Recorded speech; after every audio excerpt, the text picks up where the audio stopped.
Welcome to my YouTube channel. आज मैं आपके लिए लेके आया हूँ चैप्टर 6 नाइन्थ क्लास का, जो कि चैप्टर का नेम है लाइन्स एंड एंगल्स। तो ये चैप्टर जो है बहुत तंग करता है बच्चों को। तो आखिर ऐसी क्या वजह है ये बच्चों को जो इतना तंग करता है? तो आज हम स्टार्ट करेंगे चैप्टर 6 लाइन्स एंड एंगल। आज हम इसकी 6.1 कवर करेंगे। तो एक्चुअली इसमें दिक्कत बच्चों को इसलिए आती है कि ज्योमेट्री का नाम सुनते ही बच्चे थोड़े से घबरा जाते हैं कि उनके बेसिक्स क्लियर नहीं होते। तो हम आज बेसिक्स से बिल्कुल स्टार्ट करेंगे। तो देखिए, सबसे पहला वाला आपको दिखाई दे रहा होगा, वर्टिकली ऑपोजिट एंगल। अगर दो लाइंस एक दूसरे को इस तरह से कट करती हैं तो उनके वर्टिकल ऑपोजिट एंगल इक्वल होते हैं। ऐसे ही ये दोनों भी इक्वल होंगे। दूसरा है, अगर कोई स्ट्रेट लाइन है उस पर दो एंगल्स बनते हैं, तो दो एंगल बनते हैं, तो X plus Y equal to होता है 180। तो उसे हम कहते हैं लीनियर पेयर। तो X plus Y equal to क्या होता है? 180। इसी तरह से अगर दो पैरेलल लाइंस हैं, उनके इधर उधर के जो एंगल्स होते हैं जिन्हें हम ऑल्टरनेट इंटीरियर कहते हैं, इनको आगे बढ़ा देंगे तो ये एक्स है तो ये भी एक्स, और ये एक्स है वर्टिकल से ये भी एक्स। तो ऑल्टरनेट एक्सटीरियर भी इक्वल होते हैं, इन्हें तो हम ऑल्टरनेट इंटीरियर बोलेंगे। ये वाले बाहर वाले जो है ऑल्टरनेट एक्सटीरियर, सेम साइड पर इसी तरह से अगर पैरेलल लाइन में होते हैं तो उन्हें हम कॉरस्पॉन्डिंग एंगल्स कहते हैं। ऐसे ही अगर दो पैरेलल लाइन है, एक ये और एक ये, तो सेम साइड के जो दो एंगल हैं इंटीरियर वाले, उनका सम हमेशा 180 होता है। और एक ये रिफ्लेक्स एंगल रह गया। फॉर एग्जांपल, जैसे हमारे पास कोई एंगल है 40 डिग्री है, तो इसका रिफ्लेक्स मतलब इसके पीछे कितना एंगल बनेगा, तो उसे हम कहते हैं रिफ्लेक्स एंगल। तो चलिए स्टार्ट करते हैं 6.1 क्वेश्चन नंबर 1। तो देखिए, हमारे को एक क्वेश्चन नंबर 1 में डायग्राम दिया हुआ था कि एक ए बी स्ट्रेट लाइन है, एक सी डी एक स्ट्रेट लाइन है, और उन पर एक लाइन फॉल करती है ओ ई। ठीक है ना? तो अब हमें इसमें एंगल बी ओ ई और सी ओ ई का रिफ्लेक्स निकालना है। ये पूरा लिख देते हैं, सी ओ ई का रिफ्लेक्स। तो देखिए, बी ओ ई, अच्छा एक बात बताओ, देखो 40 है तो ये वाला भी 40 होगा। मैं इसको दूसरे कलर से इसलिए लिख रहा हूँ ताकि आपको पता लग जाए कि ये बाद में दोबारा बना है। ठीक है ना? ये 40 है क्योंकि देखो दो लाइन एक दूसरे को कट कर रही है, तो ये वाला वर्टिकल अपोजिट एंगल से इक्वल होगा। तो ये 40 है तो ये भी 40 है। तो चलिए इसको लिख लेते हैं। तो क्या लिखेंगे? Angle A O C equal to 40। Reason क्या रहेगा? Vertically opposite angle. रीजन लिखना जरूरी है, ठीक है ना? क्योंकि टीचर ये देखना चाहता है कि आपको कितना आता है। टीचर इसलिए नहीं पूछ रहा कि आपको पता नहीं है, उसको नहीं पता। बस उसको ये देखना है कि आपको कितना पता है, तो इसलिए रीजन देना जरूरी है। अब एक बात बताओ, इन दोनों का सम हमें 70 दिया हुआ है, इसका और इसका, क्योंकि इसमें बी ओ ये में निकालना है। तो दोनों का सम 70 है, ये 40 है, तो ऑब्वियसली 30 बचेगा। लेकिन लिखने का तरीका है, ठीक है ना? इसको लिखेंगे तो क्या लिखेंगे? Given that angle A O C plus B O E equal to कितना दिया हुआ है हमें? 70। ए ओ सी का वैल्यू 40 डाल देते हैं, तो बी ओ ई हमें निकल आएगा। ठीक है ना? ये 40 इधर आके माइनस हो जाएगा। ठीक है? तो माइनस होएगा तो मतलब कितना आ जाएगा? 30। एंगल बी ओ ई कितना आ गया? 30। अब हमारे को ना सी ओ ई का रिफ्लेक्स मांगा है। तो किसी का भी रिफ्लेक्स एंगल निकालने के लिए हमें पास वो एंगल होना है चाहिए कि जिसका रिफ्लेक्स चाहिए। तो अगर हम ये पता लगा लें, सी ओ ई मान लो जितना भी है उसको 360 से माइनस कर देंगे। अब एक बात बताओ, ए बी के स्ट्रेट लाइन है, उस पर तीन एंगल बन रहे हैं। ये हमने 40, ये 30 और ये वाला पता लगा लेते हैं। तो क्या बाइलीनियर पेयर, तो ये 40 प्लस 30 70 और सी ओ ई इक्वल टू कितना होगा? 180। तो angle C O E plus 70, 70 लिख दें डायरेक्टली 70 है, तो आप 40 प्लस 30 भी लिख सकते हो पहले, फिर अगले स्टेप में उसे माइनस कर दें। तो ये 70 इधर आके माइनस हो जाना है। तो C O E equal to 180 minus 70। तो angle C O E equal to कितना आ गया? 110। ओके। अब हमें इसका रिफ्लेक्स निकाल लेना है। तो reflex of angle C O E equal to 360 minus 110। तो बस दोनों को माइनस कर देंगे, 250 आ जाएगा। आई होप यू अंडरस्टैंड दिस। बिल्कुल इजी वे में आपको समझ आ गया होगा। अब क्वेश्चन नंबर 2 देखते हैं। हमें पी ओ वाई दिया हुआ है 90 डिग्री, दिख भी रहा है हमें 90 का उस पर वो बना हुआ है। ठीक है ना? तो अब हमने देखा ए और बी दिए हुए हैं, एक्स वाई एक स्ट्रेट लाइन है और एम एन एक स्ट्रेट लाइन है। एक्स वाई पर तीन एंगल बन रहे हैं 90, ए एंड बी, तीनों का सम 180 होगा। डी एम एन पर दो एंगल बन रहे हैं इधर नीचे की साइड में, बी और सी, उनका सम भी 90 होगा। तो एक बात बताओ, जब भी हमें एंगल मतलब कुछ सी कोई भी टर्म हमें रेशियोज में दी होती है तो कुछ ना कुछ हम उसके साथ लगा लेते हैं ना। तो लेट कर लेते हैं A equal to 2x and B equal to 3x। तो ए ये वाला हो गया ना, बी ये वाला हो गया, तो x लगा लिया हमने दोनों के साथ। अब हमें पता है बाई लीनियर पेयर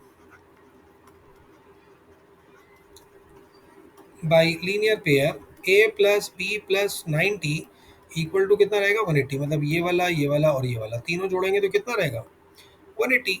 तो ए हमारा था 2x, बी है 3x, और 90 इक्वल टू 180। 2x 3x कितना हो गया, 5x, और ये 90 जो है ना 180 के पास जाके माइनस हो गया। Similarly 5x is equal to 90, और x is equal to 90 over 5, that is 18, x 18 आ गया। अच्छा, अब ये एम एन भी तो एक स्ट्रेट लाइन है, तो एम एन पर भी लीनियर पेयर बनेगा अगेन बाय लीनियर पेयर, ठीक है ना। तो क्या b plus C equal to 180। अच्छा, b का वैल्यू कितना है यहाँ देखेंगे, b का वैल्यू है 3x, यानी कि यहाँ लिखते हैं आप, तो 3x plus C equal to 180। अच्छा, 3 के बाद क्या लिखा हुआ है, x लिखा हुआ है ना, x तो हम ऑलरेडी फाइंड आउट कर चुके हैं, कितना 18। तो into 18 plus C equal to 180। तो 54 प्लस सी इक्वल टू 180, और c equal to 180 minus 54 minus करेंगे, then you will get the answer 126। Okay, I hope you understand this. चलिए नेक्स्ट क्वेश्चन देखते हैं। क्वेश्चन नंबर 3 में हमें दिया हुआ है कि पी क्यू आर और पी आर क्यू जो है इक्वल है, तो हमें पी क्यू एस और पी आर टी को इक्वल शो करना है। तो चलिए, मतलब ये वाला एंगल और ये वाला एंगल हमें इक्वल दिया हुआ है, और इसका जो सप्लीमेंट है वो हमें इक्वल दिखाने हैं, बाहर वाले एंगल, ठीक है। तो चलिए स्टार्ट करते हैं। प्रूफ लिखेंगे यहाँ पे, क्योंकि इसमें प्रूफ करना है। तो क्या लिखेंगे, angle P Q R equal to angle P R Q, ये दोनों इक्वल दिए, इसको हम एक्स लेट कर लेते हैं, सेज मतलब इसको चलो एक्स कह देते हैं, ठीक है ना। दोनों इक्वल है, वही कह दो, कुछ भी कह दो, जब दोनों इक्वल है। अब एक बात बताओ, ये वाला एंगल और ये वाला एंगल पूरा लीनियर पेयर फॉर्म करेगा, यानी कि angle P Q are plus x, मैंने अंदर वाले को, ओ पी क्यू आर नहीं, P Q S, P Q S बाहर वाला, और ये वाला अंदर वाला एक्स तो लेट कर चुके हैं हम, तो प्लस एक्स इक्वल टू 180। तो angle P Q S is equal to 180 minus X, ये फर्स्ट इक्वेशन हो गई। अब इसी तरह से, मतलब ये वाला एंगल निकालने के लिए 180 माइनस दिस, सिमिलरली अब ये वाला एंगल निकालने के लिए 180 माइनस एक्स कर देंगे। तो angle P R T equal to 180 minus X, this is the second equation. Okay, अब ये जब दो इक्वेशन हो गई हैं, अब दोनों किसी एक चीज़ के इक्वल है, तो या तो यूक्लिड से समझ लो, यूक्लिड ने क्या कहा था, उसका फर्स्ट वाला जो एग्जाइम था, कि things are equal to the same thing are equal. मतलब अगर कोई दो चीज़ें किसी एक चीज़ के इक्वल होती हैं, तो वो आपस में इक्वल मानी जाती हैं। या आप खुद देख लो ना, दोनों ही किसी एक चीज़ के इक्वल है, पी क्यू आर भी और पी आर टी भी 180 के इक्वल है, तो मतलब ये दोनों आपस में इक्वल हो ही जाएंगे, है ना। तो क्या लिख देंगे, from 1 and 2 angle P Q S equal to angle P R T. तो हम क्या लिख देंगे, हेंस प्रूव्ड। प्रूव्ड हो गया ना। चलिए नेक्स्ट क्वेश्चन में देखते हैं। नेक्स्ट क्वेश्चन में क्या है कि if X plus Y plus W plus Z, ये दोनों इक्वल है, तो प्रूव करना A O B is a line. तो A O B as a line, तो देखो लाइन होती है तो उन पर जो दो एंगल्स बने होते हैं उनका सम 180 होता है। अगर लाइन है तो लीनियर पेयर का सम 180 आएगा, और अगर लीनियर पेयर का सम 180 आ रहा है तो मतलब वो लाइन है, ठीक है ना। तो चलिए करते हैं इसको। प्रूफ, तो क्या लिखेंगे, X plus Y, we know that, हम जानते हैं कि अगर हम इन चारों एंगल को जोड़ दें, एक्स वाई डब्ल्यू और जेड, हमें चार एंगल दिए हुए ना, तो X plus Y plus W plus Z equal to कितना रहेगा बेटा, 360।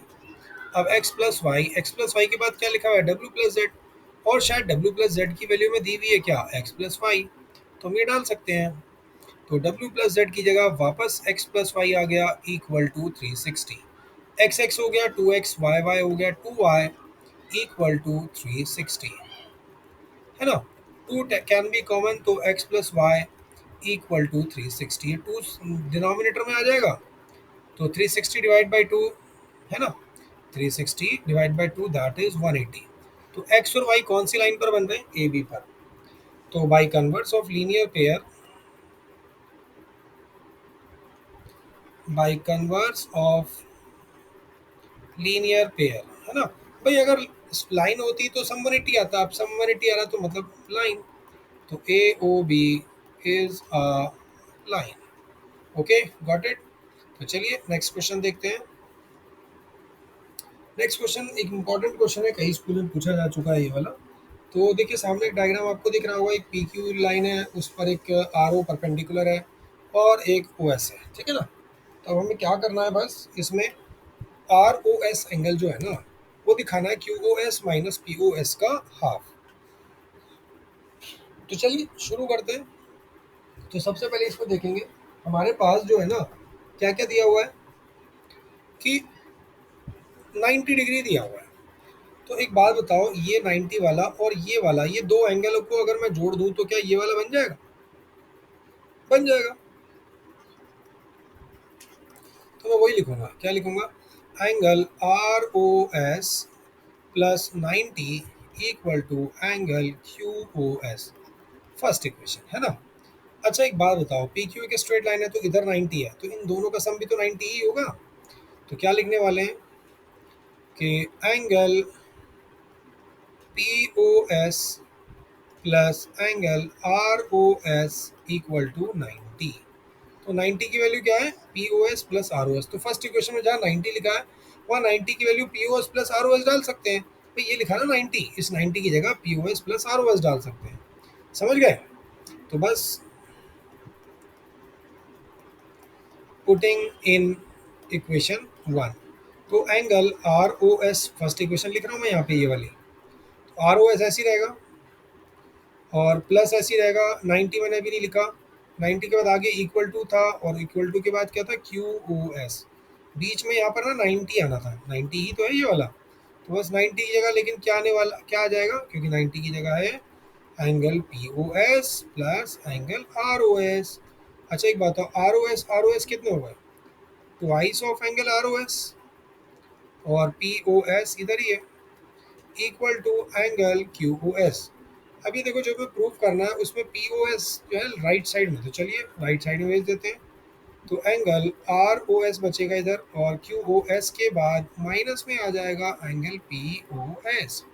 अच्छा ये टू कहाँ जाएगा मल्टीप्लाई से, डिवाइड में, तो half of angle Q O S minus angle P O S. अरे यही तो प्रूव करना था। देखो ये बिल्कुल प्रूव हो चुका है, तो लास्ट में लिख देंगे हैज प्रूव। ओके, तो चलिए नेक्स्ट क्वेश्चन देखते हैं, इस एक्सरसाइज का लास्ट क्वेश्चन है। इसमें बोला था कि एक्स वाई जेड एक 64 है, तो एक्स वाई को पी पॉइंट तक प्रोड्यूस करते हैं, उसके बाद वाई क्यू जो है इस जेड वाई पी को दो इक्वल पार्ट्स में डिवाइड कर देता है। तो मतलब एंगल गिवन, मतलब इसमें गिवन क्या है कि Y Q bisects angle Z Y P, है ना। और हमें फाइंड क्या करना है, फाइंड करना है एंगल एक्स वाई क्यू। तो अच्छा एक बात बताओ, जो वाई बाइसेक्ट किया है क्या, तो मतलब क्या। तो चलिए शुरू करते हैं, बाइसेक्ट का मतलब क्या, दो इक्वल पार्ट्स। तो क्या लिखेंगे, angle P Y Q equal to angle Z Y Q. इसको कुछ लेट कर लेते हैं, स्मॉल ए ले लेते हैं। तो मतलब अगर ये ए होगा तो ये भी ए हो जाएगा। अच्छा नाउ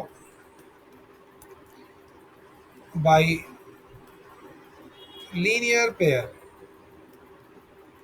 तो ए प्लस 64 इक्वल टू कितना रहेगा बेटा, 180। तो ए कितना हो गया, 64, और ओ टू ए, और 64 जो है उधर आके माइनस हो गया, तो 2a इक्वल टू आ जाएगा 116, और a का वैल्यू कितना आ गया बेटा, 58। अब ये 58 आ गया, अब हमें क्या निकालना है, angle X Y Q. X Y Q कौन सा है, ये और ये मिला भाई, पूरा एंगल है ना ये। तो a प्लस 64 कर देंगे, तो a plus 64 what is a तो ये भी निकाला है 58 प्लस 64। दोनों को ऐड कर देंगे और हमारा आंसर आ जाएगा। और शायद इसने पी वाई को एक रिफ्लेक्स भी मांगा है, तो मतलब क्या, reflex of angle P Y Q. तो पी वाई क्यू ए है ना, तो ए को माइनस कर दो, 360 माइनस ए, यानी कि 360 minus 58 which is 302। I hope you understand this. तो अब आपको अच्छे से समझ आ गया होगा। प्लीज़ इसे ज़्यादा से ज़्यादा सब्सक्राइब करें, शेयर करें, ठीक है ना। और कोई और टॉपिक पर आपको वीडियो चाहिए हो तो मुझे वो भी बताएं, ठीक है। Thank you.